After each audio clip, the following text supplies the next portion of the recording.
Benarkah akhir dari masa kepresidenan Jokowi akan muncul Ratu Adil? Banyak orang yang mencari tahu ramalan Ronggo Warsito soal kepemimpinan nasional Indonesia. Era Satria Boyong Pambukaning Gapura disebut-sebut menjadi pembuka jalan bagi Satria Piningit ke-7 atau Satria Pinandita Sinisihan Wahyu. Sehingga tugas Satria Boyong Pambukaning Gapura sebagai pembuka pintu Pambukaning Gapura sangat berat. Jokowi bisa jadi berada di era Satria Boyong Pambukaning Gapura. Sebab di era ini terbukanya pintu sekaligus terungkapnya aib seluruh bangsa. Coba sekarang pikir, aib apa saja yang tidak mulai terkuak pada bangsa ini? Suasana makin bising menjelang pemilihan presiden 2024. Suara-suara di medsos masing-masing pendukung kandidat capres sudah jauh dari rasional atau lebih tepatnya cenderung ke fanatisme. Setiap pendukung saling menyajikan tontonan aneh bin ngawur, sekedar untuk memenangkan hati capres tertentu. Mencari sosok pemimpin di zaman sekarang tidak bisa asal coblos. Seorang pemimpin haruslah memiliki ciri-ciri kepemimpinan yang bisa menyesuaikan tuntutan zaman. Dari panggung sejarah dunia kita melihat, bangsa Mongol menonjol karena adanya Genghis Khan, Yunani berkibar karena Iskandar Agung, Iskandar Zulkarnain, Arab menonjol karena kemunculan Muhammad SAW, dan sederet panjang pemimpin dengan karakter masing-masing.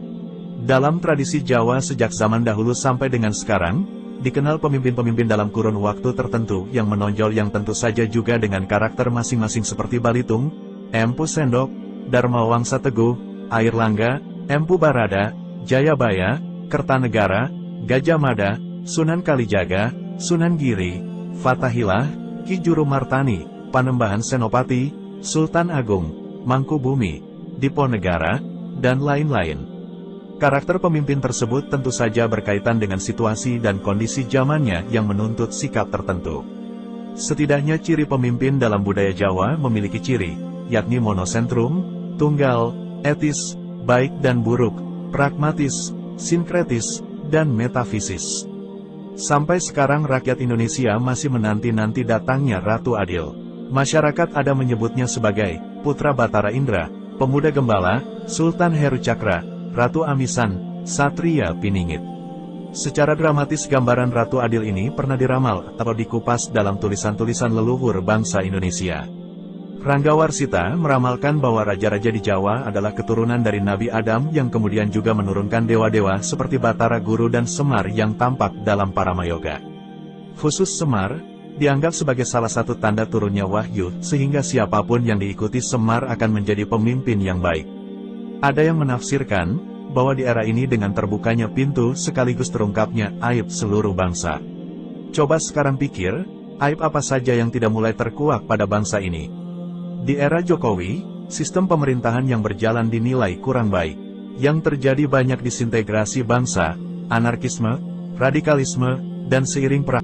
Semuanya adalah arwah-arwah kutukan dewa yang mencari pembebasan melalui jalan keluar gua Garbaganga. Yang jelas, bila merujuk era Satria Pinandita Sinisihan Wahyu, yaitu masa di mana negeri ini dipimpin oleh seorang tokoh yang memiliki penampilan atau latar belakang keagamaan, Pinandita, dan memiliki wahyu yang bisa digambarkan sebagai wahyu kekuasaan, jika raja, ataupun wahyu yang lain seperti inovasi atau penemuan tertentu, atau bisa juga hal lain yang berdekatan dengan wahyu-wahyu ketuhanan. Tokoh pemimpin ini akan senantiasa bertindak atas dasar hukum dan petunjuk Tuhan, Sinisihan Wahyu. Tapi bukan berarti dia ulama atau rohaniawan, melainkan memiliki jiwa seperti rohaniawan atau Pinandita. Di era ini, bangsa Indonesia akan mencapai zaman keemasan yang sejati. Ramalan tokoh pemimpin Nusantara, Satria Piningit, sebelum datangnya Ratu Adil memiliki banyak kelemahan. Acap kali penggambarannya tidak detail, sehingga yang terjadi orangnya jadi presiden baru masyarakat sadar bahwa orang itu sesuai dengan tulisan para leluhur Nusantara.